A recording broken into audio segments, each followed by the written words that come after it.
بسم اللہ الرحمن الرحیم ربی اشرح لی صدری ویسر لی امری واحلل عقدۃ من لسانی یفقهوا قولی ربی زدنی علما علما فقہنی فی الدین۔ آج جی ہم آیا نمبر 105 سے چلتے ہیں، سورہ النساء 105۔ تو پہلے یہ جو آیا نمبر 105 ہے اور آگے کی آیتیں ہیں، تو پہلے ہم اس کا کچھ شان نزول دیکھ لیتے ہیں۔ یہ اس طرح کا ہے کہ دیکھیں اس زمانے میں بھی جو مسلمان تھے، ہر مسلمان کا ڈفرینٹ لیول تھا۔ آج بھی ایسے ہی ایمان کا کچھ صحابی، ہر کوئی حضرت ابوبکر حضرت عمر نہیں تھے، کچھ بہت آگے کے تھے، کچھ کا ایمان کم تھا، اور کچھ ان میں منافق بھی تھے جو کہ خود کو کہتے تو مسلمان نہیں تھے۔ تو ترمذی میں بھی یہ ہے کہ ایک آدمی تھا جو مدینہ میں، جس کا نام طعمہ تھا، یا کچھ ڈفرینٹ کتابوں میں ڈفرینٹ ملتا ہے تو انہیں طعمہ ہی لے لیتے ہیں۔ تو اس نے قتادہ بن نعمان کے چچا جو تھے، رفع ان کا نام تھا، ان کے گھر میں چوری کر لی۔ اس وقت لوگوں کو پتہ نہ تھا، کیونکہ جس وقت اس نے چوری کی تھی اس وقت یہ تھا کہ صحابی جو ہیں وہ اپنی کوئی گیہوں کا آٹا اور اسی میں ہتھیار رکھ کے انہوں نے ایک بوری میں رکھے ہوئے تھے، سنبھال کے رکھ لیتے تھے، یا تو مہمانوں کے لیے یا پھر کہ جب ضرورت پڑے گی تو کریں گے۔ فکر و فاقہ بہت تھا نا، تو وہ سنبھال کے کرتے تھے۔ تو جب انہوں نے، اور یہاں یہ بندہ جو تھا، جو طعامہ بندہ تھا جس نے چوری کی تھی، یہ بندہ ایسا تھا کہ یہ کہتا تو خود کو مسلمان تھا، لیکن یہ ایسے اشعار صحابیوں کے خلاف بھی اور مسلمانوں کے خلاف کرتا تھا، اور کہتا تھا فلاں نے نہیں لکھے ہیں، میں نے نہیں لکھے، لیکن پڑھتا خود تھا اور باتیں ایسے بناتا تھا، کہتا تھا اس نے کی ہے، میں نے نہیں کی، یعنی اس کے دل میں خود ہوتی تھی۔ تو کیونکہ اللہ تعالیٰ تو سب جانتا ہے نا، تو جو رفع تھے جن کے گھر میں چوری ہوئی، انہوں نے اپنے بھتیجے قتادہ سے کہا کہ میرے گھر میں یہ ہوا تو اس کی تفتیش کرو۔ جب یہ تفتیش کی انہوں نے، تو وہ پہنچے کہ بنو ابیرک کا ایک گھر ہے جہاں پہ رات کو آگ جلی ہے، تو انہوں نے سوچا کہ انہوں نے یہ چوری کی ہے۔ تو جب انہوں نے ان پہ بات کی تو وہ سارے آ گئے کہ یہ تو ہم نے چوری نہیں کی، ان کے پاس آ گئے۔ جب طعامہ کو پتہ چلا کہ یہ مسئلہ ہے کہ چوری اس پہ ہے، تو اس نے کیا کیا کہ مسئلہ نہ کھڑا ہو جائے، جب تک تحقیق ہو رہی اس نے جلدی جلدی وہ بوری جو ہے ایک یہودی کے گھر وہ لکھوا دی گروی کر کے، یا امانت کے طور پہ رکھوا دی۔ تو جب بوری کا کچھ بکس میں اس طرح ملتا ہے کہ بوری جب وہ لے کے جا رہا تھا تو اس میں تھوڑا سا سوراخ تھا، اور وہ جاتے ہی اس نے اس یہودی کے گھر رکھوائی، مطلب اس میں ڈفرینٹ ورژن ملتے ہیں۔ تو وہ تحقیق کرتے کرتے جب قتادہ اور یہ پہنچ گئے اس کے گھر تک، تو اور یہودی کو دے دی، تو انہوں نے جب اس کے گھر یہودی تک پہنچے تو اس نے کہا یہ تو مجھے قتادہ طعامہ نے امانت پہ دی ہے، اور اس نے قسمیں کھانی شروع کر دی کہ مجھے تو امانت دی نہیں، میں نے تو اس کو دی نہیں۔ تو یہ معاملہ نا حضور صلی اللہ علیہ وسلم کے پاس پہنچ گیا، اور یہودی پہ سارا ملبہ پڑ گیا، کیونکہ بوری کا سراغ ہی اس کی طرف نکلتا تھا، اور یہ جو ہے یہ قسمیں بھی کھا رہا تھا، اوپر سے اس کے سارے گاؤں والے ہی آگے کہ ہمیں آپ اس طرح کریں، اور یہ بظاہر تو مسلمان ہی تھا، جس کی وجہ سے جو ہے نا اللہ جب حضور صلی اللہ علیہ وسلم نے کہا کہ جب قتادہ آئے نا، تو قتادہ کو تو اس پہ تھا تو شک، کیونکہ اس کے گھر آگ جل رہی تھی، تو انہوں نے حضور صلی اللہ علیہ وسلم نے ان کو کہا کہ آپ نے ان پہ خام خواہ چوری کا الزام لگا دیا، مطلب اس کا تو ویسے بھی کیونکہ اس کا جرم تو ہاتھ کاٹنے ہیں نا، جبکہ یہودی ہی ذمہ دار ہے، تو آپ کا بھی تھوڑا سا خیال بن رہا تھا جیسے یہودی ذمہ دار ہے، ابھی آپ نے فیصلہ نہیں دینا تھا، جیسے یہ ثبوت یہ بتا رہے تھے۔ تو قتادہ کو اتنا افسوس ہوا کہ میں یہ معاملہ حضور صلی اللہ علیہ وسلم کے پاس نہ ہی لے آتا، میں نے ایسے غلط بات کر دی نا، اور ان کے چچا کو جب پتہ چلا تو انہوں نے بھی صبر کر لیا، انہوں نے کہا اللہ تعالیٰ ہی اب ہماری مدد کرے گا۔ طعامہ کی چوری جو ہے کیسے کھلی، جب اللہ تعالیٰ نے یہ آیتیں پھر اتاری اور حضور صلی اللہ علیہ وسلم کو سارا واقعہ بتایا کہ یہ فیصلہ بھی حضور صلی اللہ علیہ وسلم نے دیا نہیں تھا، تو جب اس کی چوری کھل گئی نا، تو اب چور کے تو ہاتھ کاٹنے کا ہے اسلام میں، تو پھر یہ بھاگ کے مکہ چلا گیا، وہاں مرتد ہو گیا، اور پھر وہاں کہیں کسی کی چوری کی عادت تھی، جہاں رہ رہا تھا وہاں چوری کی، تو انہوں نے پکڑ لیا، گھر سے نکال دیا، پھر کہیں اور جا کے چوری کی، تو جہاں کر رہا تھا وہاں سے دیوار یا کوئی چیز اس کے اوپر جا گری، یا کچھ لوگ کہتے ہیں کشتی میں گیا اور کشتی والوں کی چوری کر دی تو انہوں نے اس کو سمندر میں پھینک دیا، یعنی کہ یہ اس طرح مرتد کافر ہو کے مر گیا۔ تو اب یہ آیت پڑھتے ہیں کہ پھر کیا ہوا کہ حضور صلی اللہ علیہ وسلم کو اللہ تعالیٰ نے کیسے گائیڈ کیا۔ انا انزلنا الیک الکتاب بالحق، اے پیغمبر ہم نے تم پر سچی کتاب نازل کی ہے۔ اب اللہ تعالیٰ یہ بتا رہے ہیں کہ ہم نے سچی کتاب نازل کی جس میں حق ہے، آپ صلی اللہ علیہ وسلم پر، الیک ہے نا آپ پر نازل کی ہے، تاکہ لتحکم بین الناس بما اراک اللہ، تاکہ اللہ کی ہدایت کے مطابق لوگوں کے مقدمات کا فیصلہ کرو۔ تاکہ کیوں نازل کیے؟ تاکہ لوگوں کے درمیان فیصلہ کر دے۔ دیکھیں ایک وہی مطلوب ہوتی ہے، ایک وہی غیر مطلوب ہوتی ہے۔ وہی مطلوب ہوتی ہے جو قرآن میں ہے، وہی غیر مطلوب ہوتی ہے جو قرآن میں نہیں ہے۔ تو اللہ تعالیٰ نے کتاب اس لیے آپ کو علم دی ہے، اس کے احکامات اس لیے کہ اللہ کی کتاب کے مطابق جھگڑوں میں جو بھی ہو اس کا فیصلہ کر سکیں۔ اور آگے کیا ہے، اور دغا بازوں کی حمایت میں کبھی بحث نہ کرنا، اور جو خیانت کرنے والوں ہیں نا ان کا کبھی ساتھ نہ دیں، کیونکہ یہ خاندان، یہ کیوں کہا گیا، کیونکہ یہ خاندان سارا آ کے حضور صلی اللہ علیہ وسلم سے بحث کرنے لگ گیا۔ اب اس سے اللہ تعالیٰ نے دو باتیں واضح کی. ایک تو یہ کہ حضور صلی اللہ علیہ وسلم کو جو یہ کہتے ہیں نا غیب کا علم تھا، اسی چیز غیب کا علم تھا جو اللہ تعالیٰ نے بتایا، اس کا علم نہیں تھا جو اللہ تعالیٰ نے نہیں بتایا.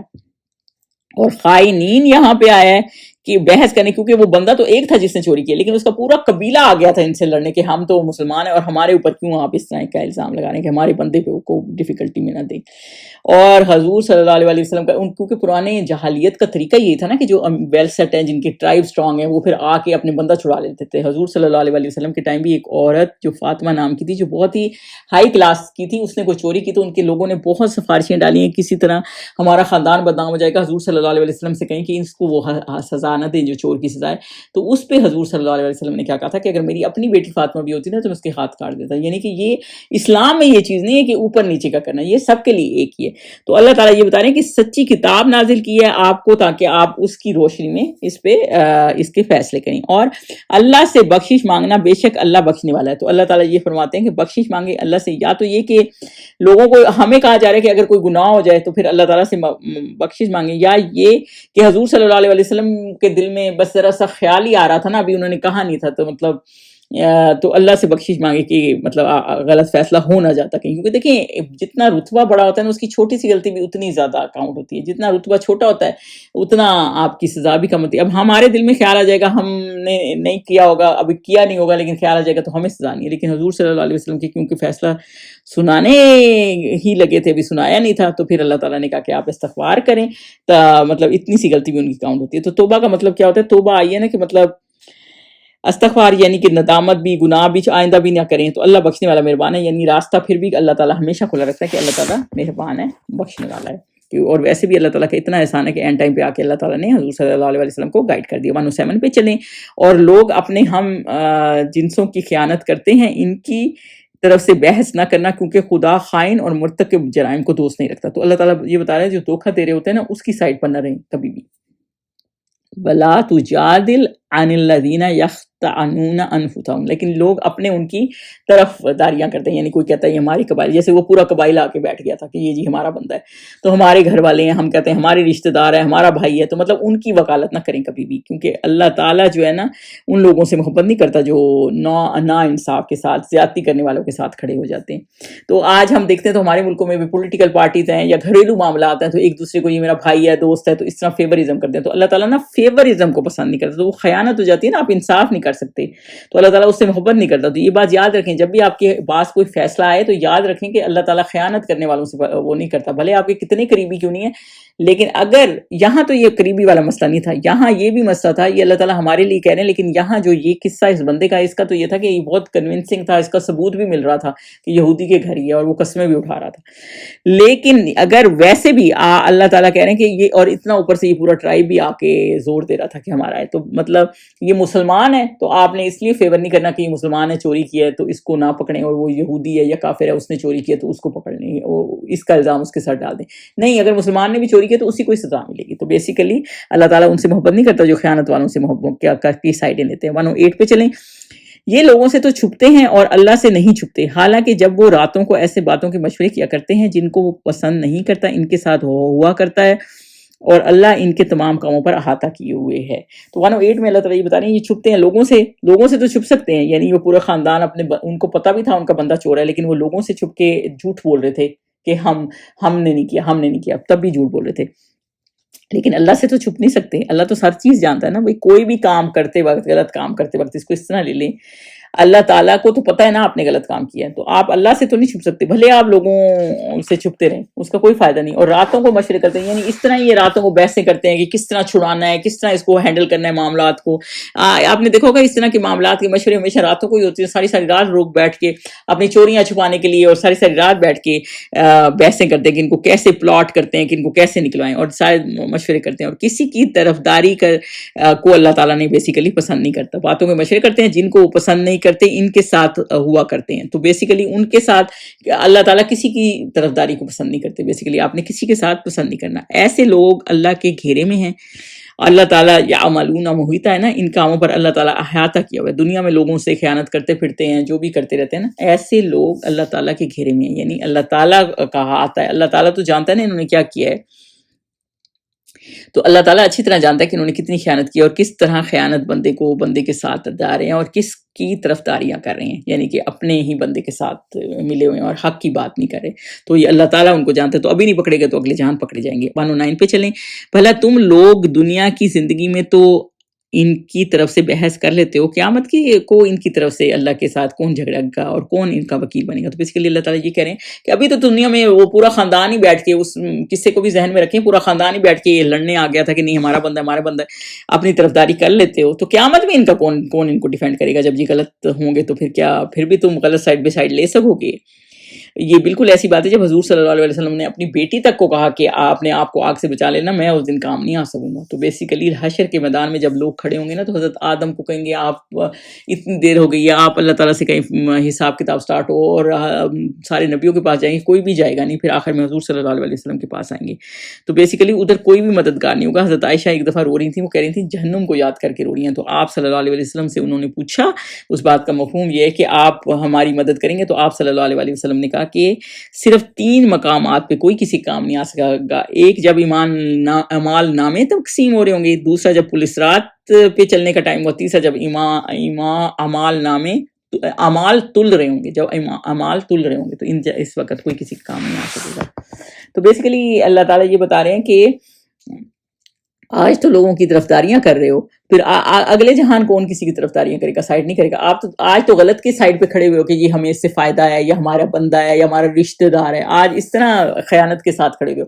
اگلے جہان جب اللہ تعالیٰ پچھلی آیت میں آیا نا، جیسے اللہ تعالیٰ ہر چیز پہ محیط ہے، یعنی ہر چیز کا اللہ تعالیٰ نے احاطہ کیا ہوا ہے، اللہ تعالیٰ سب کچھ جانتا ہے. تو اگلے جہان پھر کیسے پتہ چلے گا، کیسے تم ان کی سائڈ رہو گے، ان کو کیسے بچاؤ گے، اگلے جہان کیسے ان کے جھگڑے نپٹاؤ گے اور وکیل بنو گے، جبکہ اللہ تعالیٰ ہی وہ کرتا ہے. تو بیسیکلی جب بھی جو بھی کام کرتا ہے نا، ہم نے آنیسٹی کے ساتھ کرنا ہے. تو بیسیکلی اس میں یہ آیا ہے. 110 میں چلیں، 110 پہ چلیں. اور جو شخص کوئی برا کام کر بیٹھے یا اپنے حق میں ظلم کر لے، پھر اللہ سے بخشش مانگے، تو اللہ اس کو بخشنے والا ہے اور مہربان کرنے والا ہے. تو بیسیکلی اللہ تعالیٰ یہ فرما رہے ہیں 110 میں، اگر کوئی ظلم کرے، یعنی کسی سے غلطی ہو جائے، خیانت بھی کر دی ہے، اگر غلطی ہو جائے، اور پھر اللہ سے معافی مانگے، یعنی اتنے گناہ ہوتے ہیں بندے کے، طرح طرح کی چیزیں ہوتی ہیں. اگر اللہ سے معافی مانگے مطلب اپنے حق میں ظلم کر لیا ہے، مطلب یہ اپنے حق میں ظلم کرنے والی بات ہے نا. کوئی برا کام کیا یا کسی کے ساتھ دے دیا، کسی کے ساتھ ظلم کر دیا، اور آپ اپنے لیے نقصان کر رہے ہوتے ہیں، دوسروں کا نقصان نہیں کر رہے ہوتے اگر آپ ایک غلط چیز کا ساتھ دے رہے ہوتے ہیں. تو اللہ تعالیٰ کہہ رہے ہیں تو پھر اور اللہ سے توبہ کر لینا، تو اللہ تعالیٰ معاف کرنے والا مہربان ہے. 111 پر چلے. اور جو کوئی گناہ کرتا ہے تو اس کا وبال اسی پر ہے. مطلب جو بھی گناہ کرتا ہے وہ اس خود کی وجہ سے کرتا ہے، وہ اس میں خود ہی دب رہا ہوتا ہے، وہ اپنے لیے خود مصیبت کا ٹھکارا ہوتا ہے. اور اللہ جاننے والا، حکمت والا ہے. اللہ جاننے والا ہے. کوئی کسی کا اس آیت کا مفہوم یہ ہے کہ کوئی کسی کا بوجھ اگلے جہان اٹھانے والا نہیں ہے، آپ نے اپنا بوجھ خود ہی اٹھانا ہے. ایک دفعہ حضرت عمر تھے، تو وہ رات کو گشت کر رہے تھے، تو دیکھا باہر جنگل میں کوئی عورت ہے، تو اس نے آگ جلائی ہے، اس کے اوپر دیگچی رکھی ہوئی اور اس میں پانی ہے اور بچے رو رہے ہیں. تو وہ گئے اس کے پاس اور پوچھا اس سے کہ کیا معاملہ ہے. انہوں نے سوچا شاید قافلہ تھا، یہ رکا ہے یا کہیں سے بچھڑ گئی ہے. تو انہوں نے کہا کہ میرے بچے بھوک سے رو رہے ہیں. اور پھر انہوں نے کہا کہ عمر کو اس کی خبر نہیں ہے، تو اللہ کے ہاں میرا اور عمر کا فیصلہ ہوگا. تو حضرت عمر کو جب پتہ چلا تو وہ اپنے بھاگے گئے غلام کے ساتھ. انہوں نے بوری بھری، اس میں بہت سا چاول، اناج، سب چیزیں بھری، اور غلام کو کہا میری کمر پہ رکھ دو. انہوں نے کہا کہ میں غلام ساتھ تھا ان کے. انہوں نے کہا میں اٹھاؤں گا، آپ کیوں اٹھا رہے ہیں، تکلیف کریں. تو حضرت عمر نے کہا قیامت کے دن بھی میرا بوجھ تم اٹھاؤ گے مجھ سے جب ان چیزوں کا سوال کیا جائے گا. تو خود ہی اس کی چیزیں جا کے پکائیں اور خود ہی ان کو کھانا کھلایا، اور خوش ہو گئی اور پھر کہنے لگی آپ ہی ہیں جو خلیفہ بننے کے لائق ہیں، کیونکہ پہچانتی نہیں تھی نا حضرت عمر کو. تو مطلب وہ اتنی چیز کا بھی خیال رکھتے تھے. تو اللہ تعالیٰ یہ کہہ رہے ہیں کہ اپنے گناہ کا، اپنی غلطی کا وبال ہر بندہ خود ہی اٹھائے گا. تو اپنے اوپر ہی گناہ کرتا ہے تو اپنے اوپر ظلم کرتا ہے. تو کیونکہ اللہ تعالیٰ سب جاننے والا اور حکمت کرنے حکیم ہے کہ کس طرح کس نے معاملہ ہوا. 112 پہ چلیں. اور جو شخص کوئی قصور یا گناہ تو خود کرے، لیکن اس سے کسی بے گناہ کا وہ محتم کر دے، یعنی کسی اور کے اوپر الزام کرے، یعنی کوئی خطا کرے یا گناہ کرے اور پھر کسی اور پہ تھوپ دے، یعنی کسی پہ الزام لگا دے. بہت ہم نے دیکھا ہے ہماری عدالتوں میں دوسرے پہ الزام لگا دیتے ہیں. تو اس نے بہتان اور صریح گناہ کا بوجھ سر پر اٹھا لیا. تو جو اس طرح کرتا ہے اس نے ڈبل کیا، یعنی ایک تو گناہ کیا، اوپر سے پھر بہتان بھی لگا دیا، دگنا گناہ کیا. یعنی جو 7 کبیرہ گناہ ہیں ان میں سے ایک گناہ یہ بھی ہے بہتان لگانا، کسی معصوم عورت پہ تو الزام لگانا. تو اور نام دوسرے پہ لگا دیا، اور جس کی وجہ سے وہ پروو ہو جاتا ہے مجرم، جو نہیں ہوتا مجرم، اور آپ صرف اپنے دوست کا ساتھ دینے کے لیے نام لگا دیتے ہیں اور پھر خوش ہو جاتے ہیں کہ ہم یہ کیس جیت گئے ہیں. تو اصل میں یہ اتنا گناہ ہے. اللہ تعالیٰ کہہ رہے ہیں یہ صریح گناہ کا بوجھ اس نے اپنے سر پہ اٹھا رکھا ہے، یعنی یہ بہت بڑا گناہ ہے جو اس نے اپنے سر پہ اٹھا لیا. تو اس لیے کسی پہ الزام لگانا جھوٹا بھی، وہ بھی انتہائی گناہ ہے. 113 پہ چلیں. اور اگر تم پر اللہ کا فضل و مہربانی نہ ہوتی تو ان میں سے ایک جماعت تم کو بہکانے کا قصد کر ہی چکی تھی. اب یہ وہ واقعہ وہی والا ہے جو پہلے ہم نے شروع سے جب شان نزول ڈسکس کیا تھا نا، کہ وہ تامہ نامی جو آیا تھا جس نے چوری کر لی تھی، اور پھر ان کا پورا ٹرائب آ کے حضور صلی اللہ علیہ وسلم سے کہہ رہا تھا کہ ہم نے نہیں کی ہمارے خلاف نہ دے. تو اللہ تعالیٰ کہہ رہے ہیں ایک گروہ نے طے کر لیا تھا کہ آپ صلی اللہ علیہ وسلم میں غلط فہمی ڈال دیں گے. ظاہر سی بات ہے، وہ تحقیق کے مطابق بھی اس نے یہودی کے پاس بوری رکھوائی تھی اور وہ اس نے یہودی پہ الزام لگا دیا تھا، تو کسی طور یہ ثابت نہیں ہو رہا تھا. تو یہ اللہ کا فضل ہی تھا کہ اللہ تعالیٰ نے ٹائم پہ ان کو بتا دیا. تو یہ اللہ تعالیٰ یہ بتا رہے ہیں کہ اللہ تعالیٰ نے انبیاء کو اللہ تعالیٰ جو ہے نا وہ گائیڈ کر دیتا ہے.